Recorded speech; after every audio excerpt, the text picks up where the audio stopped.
সকলকে শুভেচ্ছা, অভিনন্দন, ভালোবাসা।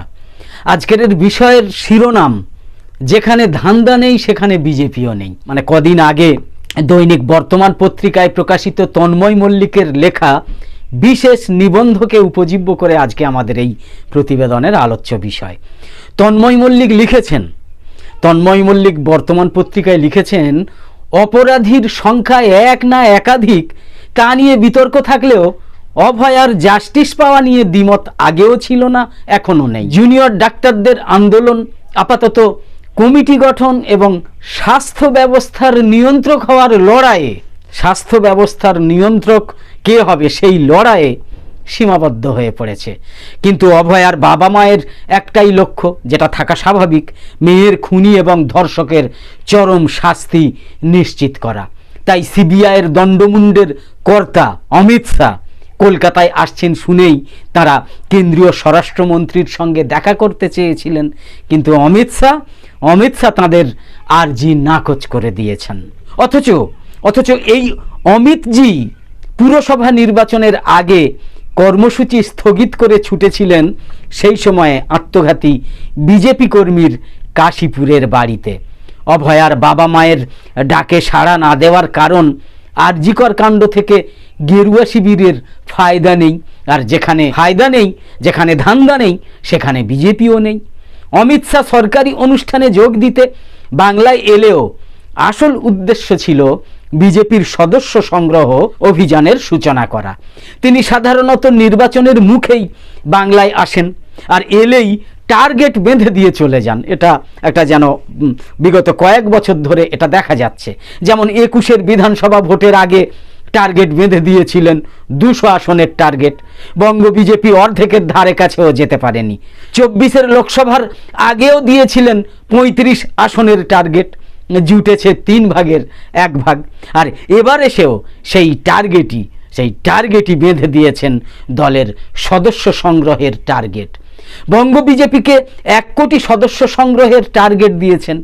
1 কোটি সদস্য সংগ্রহ করতে পারলেই নাকি 26-এ রাজ্যের ক্ষমতায় আসবে বিজেপি। সদস্য হওয়ার জন্য একটা নম্বর চালু করা হয়েছে, সেই নম্বরে মিস কল দিলেই হওয়া যাবে সদস্য। অনেকে বলছেন, যদি একটা নম্বর থেকে একজনই সদস্য হতে পারেন, তাহলে এ রাজ্যে মোবাইলের সিম বিক্রিও হু হু করে বেড়ে যাবে।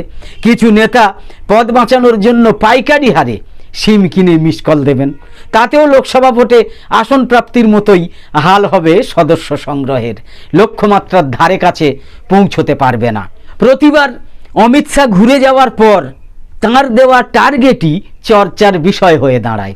প্রতিবার, সে লোকসভার আসন নিয়ে হোক আর বিধানসভার আসন নিয়ে হোক, প্রতিবারই হয়। কিন্তু এবার অমিতজির বেঁধে দেওয়া টার্গেট নয়, আলোচ্য বিষয় হয়ে দাঁড়িয়েছে আরজিকরের ঘটনার প্রতি তাঁর উদাসীনতা। এত উদাসীনতা কেন? অভয়ার জাস্টিসের দিকে তাকিয়ে আছে তো গোটা দেশ। তাই অনেকে ভেবেছিলেন কেন্দ্রীয় স্বরাষ্ট্রমন্ত্রী কলকাতায় এসে আরজিকর কাণ্ডের ব্যাপারে বিশেষ আলোকপাত করবেন।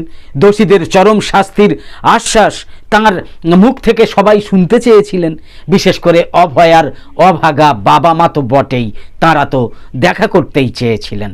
অনেক আশা নিয়ে অভয়ার বাবা মা মেয়ের খুনের তদন্ত সিবিআইকে দেওয়ার দাবি জানিয়েছিলেন।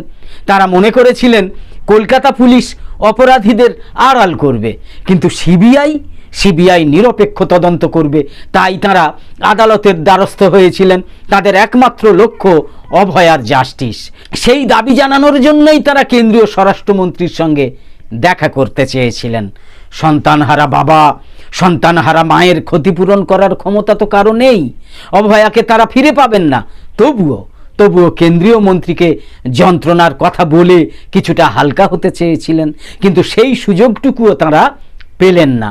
এতদিন বারবার ঘাড় ধাক্কা খেয়েও বিজেপি নেতারা জুনিয়র ডাক্তারদের আন্দোলনকে সমর্থন জানিয়েছেন। বিজেপি সবসময় পাশে আছে বলে জানিয়েছে। এমনকি কেউ একবার ডাকলেই যাইব, এইরকম ধরনের কথাও বলেছেন। কিন্তু অমিত শাহ কলকাতা ছাড়তে না ছাড়তেই বিজেপি নেতারা ডাক্তারদের আন্দোলন নিয়ে বেসুরো হতে শুরু করেছেন। কেউ গণ আন্দোলনের ডেথ সার্টিফিকেট পর্যন্ত ইস্যু করতে শুরু করে দিয়েছেন। বাংলায় সরকার বিরোধী কোনো ইস্যু পেলেই বিজেপি ঝাঁপিয়ে পড়ে। 3 বছর ধরে বাংলায় 100 দিনের কাজ বন্ধ, আবাস যোজনার টাকাও কেন্দ্র দিচ্ছে না, কেবল রাজ্যের প্রাপ্য আটকানোর জন্য ফন্দি আঁটছে, দফায় দফায় কেন্দ্রীয় টিম পাঠিয়ে রাজ্য সরকারকে নাজেহাল করে দিচ্ছে। বাংলার গায়ে কালি লাগানোর কোনো সুযোগ হাতছাড়া করতে চায় না বিজেপি। সন্দেশখালি ফ্লপ হওয়ার জ্বালা আরজি করের ঘটনায় মিটিয়ে নেওয়ার একটা জবরদস্ত সুযোগ ছিল, তাকে পুরো মাত্রায় কাজে লাগানোর জন্য অগ্নিমিত্রা পল গো ব্যাক স্লোগানের অপমান পর্যন্ত গায়ে মাখেননি। অমিত শাহের সঙ্গে অভয়ার বাবা মায়ের সাক্ষাতের তদবির করেছিলেন ওই অগ্নিমিত্রা পলই, কিন্তু দক্ষ ব্যাটসম্যানের মতোই বলের উপর চোখ রেখে একেবারে শেষ মুহূর্তে ব্যাটটা সরিয়ে নিয়েছেন অমিত শাহ। অমিতজির এহেন আচরণ দেখে এখন বঙ্গ বিজেপির অনেকে বলছেন বিষয়টা বিচারাধীন, তার উপর সিবিআই অভয়া খুনের তদন্ত করছে, তাই অমিত শাহ এবার দেখা করেননি, করার কথা নয়, পরে তিনি অভয়ার পরিবারের সঙ্গে দেখা করতে পারেন। এক্ষেত্রে প্রাসঙ্গিক প্রশ্নটা হলো, বিচারাধীন বিষয়ে আলোচনায় আপত্তি থাকলে অগ্নিমিত্রা পল কেন অভয়ার বাবা মায়ের সাক্ষাতের আর্জি কেন্দ্রীয় স্বরাষ্ট্রমন্ত্রীর কাছে পৌঁছে দিয়েছিলেন? কেন অভয়ার বাবা মায়ের মনে আশার আলো জ্বালিয়েও নামিয়ে আনলেন একেবারে অমাবস্যার অন্ধকার? একথা ঠিক যে আরজিকর ইস্যুতেও ফের বাজার গরম করার একটা সুযোগ কেন্দ্রীয় স্বরাষ্ট্রমন্ত্রীর সামনে এসেছিল, কিন্তু সেই সুযোগ তিনি কাজে লাগালেন না। উল্টে তিনি আরজিকরের ঘটনাকে কার্যত উপেক্ষা করলেন, সম্পূর্ণ উপেক্ষা করলেন। কলকাতায় এসেও অভয়াদের বাড়ি গেলেন না, এমনকি রাজভবনে ডেকে পাঠিয়েও তাদের কথা শুনলেন না। এখন প্রশ্নটা হচ্ছে, আরজি করের ঘটনার মতো স্পর্শকাতর বিষয়েও কেন তিনি এমন উদাসীনতা দেখালেন? বামেরা অবশ্য এর জন্যে সেই পুরনো কথাই বলবেন বা বলে যাচ্ছেন ফাটা রেকর্ডের মতো যে সেটিং তত্ত্ব, এতে সেটিংয়ের ব্যাপার আছে। অবশ্য অনিল বিশ্বাসহীন সিপিএমের কাছ থেকে এর বেশি কিছু আশা করা এখন অন্যায়। আরজিকর কাণ্ডের পর অমিত শাহ এই প্রথম কলকাতায় এলেও দিল্লি থেকেই পুরো ঘটনার উপর তীক্ষ্ণ নজর ছিল বিজেপির চাণক্যের। প্রথমে দলীয় সাংসদ অভিজিৎ গঙ্গোপাধ্যায় এবং পরে অগ্নিমিত্রা পলকে গো ব্যাক স্লোগান দেওয়ায় তিনি বুঝে গিয়েছিলেন যে জুনিয়র ডাক্তারদের এই আন্দোলন থেকে বিজেপির কোনো ফায়দা নেই, কারণ আন্দোলনের রাশ চলে গিয়েছে বাম এবং অতি বামদের হাতে। এই আন্দোলনে অক্সিজেন যোগালে ক্ষতি হবে বিজেপিরই, তৃণমূল বিরোধী ভোট ভাগ হয়ে যাবে। তাই মমতা বন্দ্যোপাধ্যায়কে অপদস্থ করতে বঙ্গ বিজেপির একাংশ উঠে পড়ে লাগলেও অমিত শাহ কালিদাসী পদক্ষেপ থেকে সরে দাঁড়িয়েছেন। জুনিয়র ডাক্তারদের আন্দোলনের পাশে যে দিল্লি বিজেপি নেই তার ইঙ্গিত কেন্দ্রীয় স্বরাষ্ট্রমন্ত্রী কিন্তু আগেই দিয়ে রেখেছিলেন। কিভাবে বলবেন? কিভাবে? সরকার বিরোধী কোনো ঘটনার গন্ধ পেলেই মহামহিম সঙ্গে সঙ্গে সেখানে পৌঁছে যান, কিন্তু রাজভবনে যাওয়া জুনিয়র ডাক্তারদের তিনি কার্যত পাত্তাই দেননি। ডেপুটেশন নিয়েছেন কিন্তু কথা বলেননি। অনেকে বলছেন কেন্দ্রীয় স্বরাষ্ট্রমন্ত্রী রাজ্যপালের মাধ্যমে দিল্লি কি চাইছে সেই ইঙ্গিতটা তার মানে দিয়েছিলেন, কিন্তু বঙ্গ বিজেপি তার সেই ইশারা ধরতে পারেনি। বোঝা যাচ্ছে ইশারা বোঝার মতো শেয়ানা এখনো বঙ্গ বিজেপি হতে পারেনি। আরজিকর ইস্যুতে গণ আন্দোলনের লাভ ক্ষতির হিসেব হবে সময়ের দাঁড়িপাল্লায়, এটা সত্যি। তার বিচার করবে তো ভবিষ্যৎ।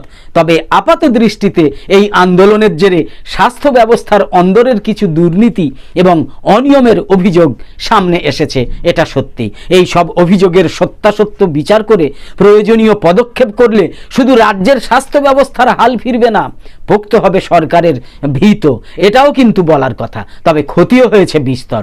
চিকিৎসক পড়ুয়াদের মধ্যে বিভাজনের যে প্রাচীর তৈরি হয়েছে তা চীনের প্রাচীরকেও ছাপিয়ে গিয়েছে, তাকে ভাঙা তো প্রায় অসম্ভব। এরপর মেডিকেল কলেজগুলোতে চিকিৎসা শাস্ত্র নিয়ে যত চর্চা হবে তার চেয়ে মনে হয় থ্রেড সিন্ডিকেট প্রতিষ্ঠা নিয়ে লড়াই চলবে অনেক বেশি। আর কাদা ছড়াছুঁড়িতে রোগীদের কাছে সাক্ষাৎ ভগবান এমন চিকিৎসকের গায়েও লাগিয়ে দেওয়া হয়েছে কালি। তবে আরজিকর কাণ্ড চোখে আঙুল দিয়ে কিন্তু দেখিয়ে দিয়েছে পীড়িত মানুষের পাশে দাঁড়ানোর জন্য একজন কারো ডাকের অপেক্ষা করেন না।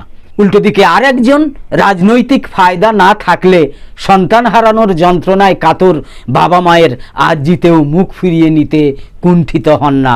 মানবিক আর অমানবিকের ফারাকটা কিন্তু এখানেই।